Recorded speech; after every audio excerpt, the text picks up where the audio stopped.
हाय दोस्तों, मैं एम.के. सिंह आई आनंद English class की तरफ से आप सभी का स्वागत करता हूं। जैसा कि आपको पता है, कल आने वाले दिन में यानी मंडे को शिक्षक दिवस है।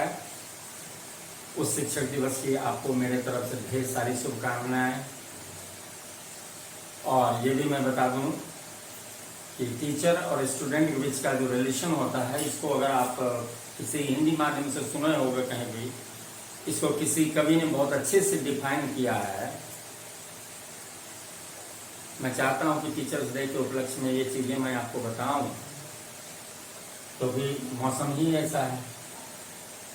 किसी ने लिखा है, गुरु कुम्हार शिष्य कुंभ है, गरी गरी काटे खोट, अंतर हाथ सहार दे, बाहर मारे चोट। What is the function of a teacher? Teacher का फंक्शन क्या होना चाहिए, ये बताया जा रहा है इसमें अपने विद्यार्थियों के प्रति, और विद्यार्थियों की सोच कैसी होनी चाहिए अपने टीचर के प्रति। दोनों बातें इसमें हैं। कहा जाता है कि गुरु कुम्हार के जैसा होता है, घड़ा बनाने वाला कुम्हार के जैसा होता है, और शिष्य जो होता है वो घड़ा के जैसा होता है। जब आप कुम्हार के घर जाओगे जहाँ वो घड़ा बनाता है, आप देखोगे तो हकीकत तो आपके सामने क्या आता है कि आप देखोगे कि कुम्हार का एक हाथ मिट्टी के नीचे होता है, दूसरे हाथ में एक लकड़ी का होता है जिससे मिट्टी को पीटा जाता है, मारा जाता है, उसकी लंबाई बढ़ाई जाती है। तो आप गौर करोगे, ऊपर से देखता है कि मिट्टी को पीट रहा है, लेकिन मिट्टी फटे नहीं, इसके लिए नीचे से वो सहारा, हाथ का सहारा देता है। जस्ट यही रिलेशन होता है कि स्टूडेंट और एक टीचर के बीच। हम आपको कड़े लफ्ज कहेंगे, हम आपको अनुशासित होने कहेंगे, हम जरूर चाहेंगे कि आप संयमित हों, आप लक्ष्य भेदी हों, आप एकांगी हों, आप अपने लक्ष्य के बारे में सोचें। इस क्रम में हम आपके एक मार्गदर्शक भी हैं, हम आपके एक शिक्षक भी हैं, हम आपके एक मित्र भी हैं, हम आपके एक परामर्शक भी हैं। हमें ढेर सारे रोल अदा करने होंगे, तो हमारे अपने बच्चों को जो चाहिए वो तो मुझे देना ही पड़ेगा। तो इन चीज़ों का भी, पढ़ाई के अलावा इन चीज़ों का ख्याल रखो। विद्यार्थी जो भी होता है अपने आप में परिपूर्ण समझता है, लेकिन ऐसी बातें होती नहीं हैं। क्योंकि मेरी एक बात आप लोग गौर करके याद रखो, किस्मत बनाने वाले कभी कमी नहीं की, लेकिन अब सुने गौर से, किस्मत बनाने वाले कभी कमी नहीं की, लेकिन किसको क्या मिला ये मुकद्दर की बात है। तो आप इस चीज को अच्छा से समझेंगे। चलिए आते हैं पढ़ाई की तरफ। जैसा कि मेरा वीडियो इंट्रोड्यूस हुआ था प्रीपोजिशन से, मैंने आपको डराया था, और आज मैं उस सेगमेंट को फिर आगे बढ़ा रहा हूं जहां पर मैंने इसे शुरू किया था, उसके बाद एंड किया, फिर मैं उससे शुरुआत ले रहा हूं। पहले में आया होगा प्रीपोजिशन फ्रॉम के बारे में जो बेसिक जानकारी है, कितने संदर्भों को स्पष्ट करने के लिए हम प्रीपोजिशन फ्रॉम का प्रयोग करते हैं, जिसके अंतर्गत लगभग मैंने 6 पॉइंट डील की थी जहां तक मुझे याद है। उसके और प्रयोग हैं, ऐसा नहीं कि नहीं है, लेकिन हमें उतनी की आवश्यकता नहीं है। जितना से हमारा कंपटीशन चलेगा उतना तक हम हैं। अब आइए, अब दूसरी जानकारी आ रही है क्या, आज के इस सेगमेंट में हम प्रीपोजिशन की ही चर्चा करेंगे, लेकिन फ्रॉम की नहीं, ऑन की। प्रीपोजिशन ऑन का प्रयोग। अब फ्रॉम के बारे में हम लोगों ने समझा, हम लोगों ने जाना। अब हम लोगों को क्या समझना है, क्या जानना है कि प्रीपोजिशन ऑन का प्रयोग कितने संदर्भों को स्पष्ट करने के लिए किया जा सकता है, जिसकी इजाजत हमें ग्रामर देता है। इन चीजों को परखना है, इसके बेसिक क्या होते हैं। इसी के अंतर्गत प्रीपोजिशन ऑन के प्रयोग और फंक्शन के अंतर्गत पहली जानकारी आपको जो दी जा रही है, आप उस पर गौर फरमाएं। क्या? Preposition on is used in the sense of up. Preposition on के बारे में, this is the first point. preposition on is used, point is, preposition on is used in the sense of up. यानी हमें जानकारी दी जा रही है कि प्रीपोजिशन ऑन का प्रयोग हम अप के अर्थ में कर सकते हैं। प्रीपोजिशन ऑन का प्रयोग हम अप के अर्थ में कर सकते हैं, यानी अप। अप का मतलब यहाँ क्या हुआ, तो अप मतलब हुआ पर। अप मतलब होता है ऊपर। अप मतलब होता है के ऊपर। ये है अप के मीनिंग। यानी हमें क्या जानकारी दी जा रही है कि प्रीपोजिशन ऑन का प्रयोग हम पर या ऊपर या के ऊपर के अर्थ में कर सकते हैं। हमें अगर कहीं पर ये लगे कि वाक्य में पर का आशय आएगा और वाक्य सही हो जाएगा, हमें कहीं लगे कि वाक्य में ऊपर का आशय देंगे तब वाक्य सही हो जाएगा, हमें कहीं लगता है कि हम वाक्य में के ऊपर का आशय रखेंगे तो वाक्य व्याकरणिक दृष्टि से सही हो जाएगा। तो इसी के बारे में आपको कहा है, जब ऐसा पर, ऊपर या के ऊपर का आशय रखें तो इस आशय के लिए आप प्रीपोजिशन ऑन का प्रयोग करें और प्रीपोजिशन ऑन भी वही आशय देगा।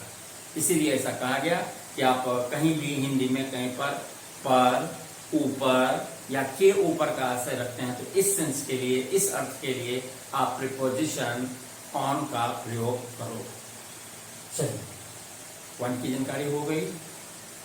पॉइंट पर हम लोगों ने चर्चा कर ली है क्या कि पॉइंट कह रहा है कि हम पर के अर्थ में या ऊपर के अर्थ में या के ऊपर के अर्थ में प्रीपोजिशन ऑन का प्रयोग किया जा सकता है।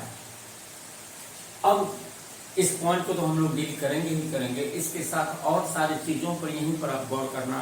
जो टेक्निक होता है तो वो कोई बहुत बड़ी जानकारी नहीं है, लेकिन इसमें अपनी जो पढ़ाई होगी आपको उसको स्ट्रॉन्ग से एनालिसिस करने के लिए आपको ये पॉइंट दिखेगा। तो इन चीजों की भी चर्चा अभी होगी। पहले तो ये देख लो, जैसे आप लिखते हो There is a book.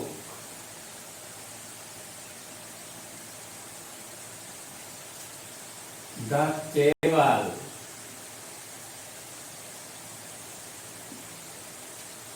There is a book. किताब है, यह एक किताब है। किताब कहाँ है, हम कहेंगे किताब टेबल है। सही लगेगा वह, तो क्या बोलेंगे, किताब टेबल पर है, किताब टेबल के ऊपर है। आया यहाँ अर्थ पर और के ऊपर। और ग्रामर क्या कह रहा है कि पर और के ऊपर के अर्थ में आप कौन सा प्रीपोजिशन लगाओ, तो आप यहाँ लगाओ on. There is book on the table. Table पर किताब है, टेबल के ऊपर किताब है किया गया। यहाँ पर ऑन का प्रयोग आपने पर या ऊपर के आशय में किया और यही पॉइंट कर रहा है। ये ग्रामर के बात हो गए। अब आओ इन चीजों को, बहुत सारी चीजें बोलचाल की भाषा में हम बोलते हैं जहां पर ऊपर या के ऊपर आता है, लेकिन उसके आशय कुछ और होते हैं। बोला जाता है पर, बोला जाता है के ऊपर, लेकिन वहां पर या के ऊपर के लिए हम ऑन का प्रयोग नहीं करते हैं, क्योंकि वहां पर या के ऊपर का आशय कुछ और हो जाता है। अतः जब पर और के ऊपर का आशय कुछ और अर्थों में आ जाए तब इस अर्थ के लिए आप ऑन का प्रयोग ना करें। कैसे, आप यहां देखिए,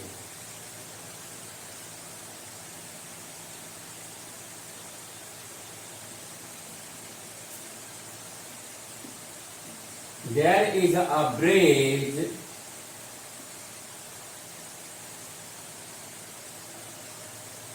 the river। गौर करें ऐसी चीजों पर। अगर इसको आप अच्छा से पकड़ोगे तो ये पॉइंट हमेशा याद रहेगा। यहाँ पर आप क्या कहना चाह रहे हो, देयर इज अ ब्रिज, एक पुल है।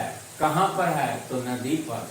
नदी पर पुल है, नदी के ऊपर पुल है, आप ऐसा कहना चाह रहे हो। अब इस वाक्य में भी पर आया है या के ऊपर आया है। अब इस ऊपर या ऊपर के ऊपर का आशय क्या है, आप इसको समझिए। वास्तविक में नदी पर कभी पुल नहीं होता, ठीक है, या नदी के ऊपर पुल नहीं होता। पुल का एग्जिस्टिंग क्या होता है कि नदी के इस किनारे से उस किनारे तक पुल है, सेंस ये है। लेकिन हम लोग वाक्य में हिंदी में ये मेंशन नहीं किए कि इस किनारे से उस किनारे तक पुल है। हम लोगों ने इस सेंस के लिए उसमें बोल दिया पर या ऊपर। तो नदी पर पुल नहीं होता, तो अब नदी पर होता क्या है, तो नदी के इस किनारे से उस किनारे तक पुल है, ये होता है। लेकिन इसको बोला गया क्या, पर। और इस पर की अंग्रेजी अगर हम ऑन रखेंगे तो गलत हो जाएंगे, क्योंकि से तक यानी आप यही बता रहे हैं इस किनारे से उस किनारे तक, और से तक के अर्थ में हम प्रीपोजिशन ऑन का नहीं, प्रीपोजिशन अक्रॉस का प्रयोग करेंगे। क्लियर। अगर हम यहाँ पर प्रीपोजिशन ऑन लगाएंगे तो निश्चित तौर से गलत हो जाएंगे। There is a bridge across the river, नदी के इस किनारे से उस किनारे तक पुल है। लेकिन हम लोग ऐसा नहीं बोलते हैं, हमारी बोली क्या है, नदी पर पुल है, नदी के ऊपर पुल है। तो वहां भी पर आया, के ऊपर आया, लेकिन पर और के ऊपर का सेंस वहां पर क्या है, ऑन नहीं, पर और ऊपर का आशा है से तक। क्लियर। अब इस चीज को आप दूसरे ढंग से भी समझें। एक एग्जांपल मैं और देता हूं। There is a bridge,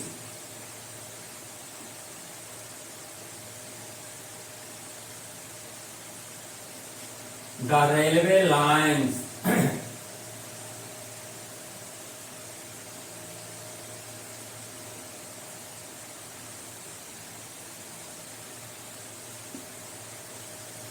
railway line पर पुल है।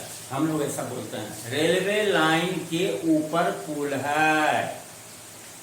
अब आप यहाँ ये भी लॉजिक लिखेंगे, जिस आपने पीछे सुना वही लॉजिक आप यहाँ अपनाना चाहोगे। तो सब ये भी तो होता है कि रेलवे लाइन पर तो कोई नहीं होता, रेलवे लाइन के इस किनारे से उस किनारे तक होता है। नहीं, यहाँ पर ये सेंस नहीं है। रेलवे लाइन पर पुल है, रेलवे लाइन के ऊपर पुल है। तो यहाँ पर या के ऊपर जो आया उसका सेंस क्या है, तो आप याद रखिए। जब वैकल्पिक रास्ता कहीं बनाया जाता है उसको फ्लाई ओवर करते हैं। फ्लाई ओवर का अर्थ होता है ऊपरी रास्ता, यानी रास्ता वहां है लेकिन वहां कंजेस्टेड होने यानी काफी दबाव पड़ने की वजह से उसको एक और माध्यम दी गई, ऊपरी रास्ता। वो आप नीचे से भी जा सकते हो, ऊपर से भी जा सकते हो। और ऐसी चीजों को हम लोग ब्रिज नहीं कहते हैं, ऐसे चीजों को हम लोग फ्लाई ओवर कहते हैं, ऊपरी रास्ता। तो ये क्या है, ऊपरी रास्ता है। ब्रिज तो लिख करके हमें फंसाया गया है कि पुल है, ये तो है ऊपरी रास्ता। और वो है क्या, तो फ्लाई ओवर। आप जानते हैं फ्लाई के साथ क्या लगता है, ओवर। तो ये ब्रिज जो आया हमें बरगलाने के लिए आया, यहाँ पर ओवर का प्रयोग कर दीजिए, वो आप सही हो जाएगा। There is a bridge over the railway lines. Clear. इस तरह से अगर आप सोचेंगे तो मैं नहीं समझता कि आपको कहीं से कोई परेशानी होने वाली है। आप दिमाग को एकदम ये आयाम दो, पहला आई कैन अंडरस्टैंड, दूसरा कि मैं समझ सकता हूं, मेरी ये काबिलियत है। और अपनी काबिलियत पर कभी शक न करो, हमेशा अपनी काबिलियत पर नाज करो, फख्र करो। मैं समझ सकता हूं, मैं किसी अच्छे से अच्छी चीज को बहुत सहजता से समझ सकता हूं, मेरे अंदर ये काबिलियत है। इसको हमेशा रियलाइज कीजिए, अपने अंदर महसूस कीजिए। इससे भी पढ़ाई पर अच्छी पकड़ बनती है। इसके और ढेर सारे एग्जाम्पल्स हैं, और भी चीजें आएंगी जिनको आपको समझना पड़ेगा। एक मजेदार एग्जाम्पल मैं और आपको देना चाहूंगा, देखिए यहाँ पर। ए bird is sitting dash a tree. सोचिए अब आप उसको, आप कहना चाह रहे हैं कि पेड़ पर चिड़िया बैठी है, पेड़ के ऊपर चिड़िया बैठी है। यहाँ पर भी पेड़ पर या के ऊपर का अर्थ आ रहा है, लेकिन इस आशय को आपको समझना पड़ेगा।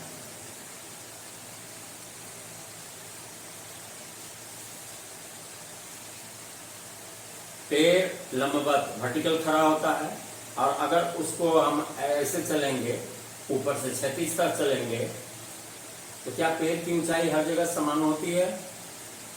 कहीं ऊपर, कहीं खावर, कहीं ऊंचा, कहीं नीचा, ऐसा होता है ना, ऐसा ऐसा। या जहां जाएंगे, जैसे छत है, मान लो यहाँ मैं खड़ा हूँ, तो यहाँ से जब मेरे सिर से जितनी छत की ऊंचाई यहाँ होगी, वहाँ मिडिल में भी होगी, और अंत में जाएंगे तो छत की ऊंचाई नहीं कभी घटेगी बढ़ेगी, एक जैसा होगा, ऊपर से लग जाएंगे। क्या पेड़ में ऐसा होता है?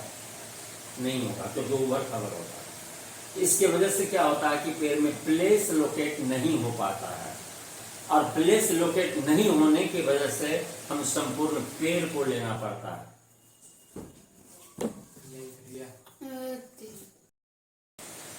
यहाँ पर सेंस क्या है कि पेड़ पर चिड़िया बैठी है।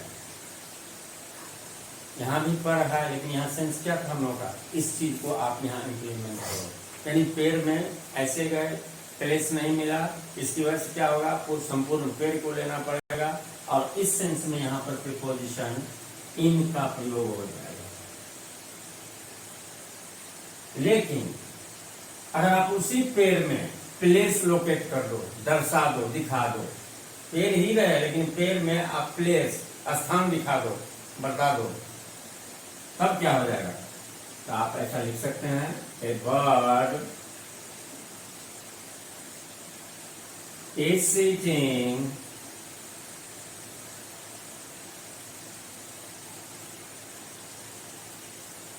द ब्रांच ऑफ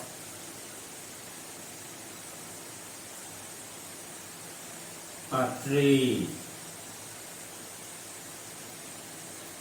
पेड़ की शाखा पर, पेड़ की डाली पर चिड़िया बैठी है। पर, पेड़ के शाखा पर, पेड़ के डाली पर या डाली के ऊपर कौन बैठी है? चिड़िया। अब पेड़ तो था ही, अब पेड़ में कहा स्थान बता रहे ना, तो शाखा। अगर उसी पेड़ में स्थान दे दिया जाए तब प्रीपोजिशन इन का नहीं, तब उस स्थिति में प्रीपोजिशन ऑन का प्रयोग करेंगे। ये छोटी छोटी टेक्निक होती है जिसको समझना पड़ता है। अब देखो, आप लोग ऐसे भी समझो,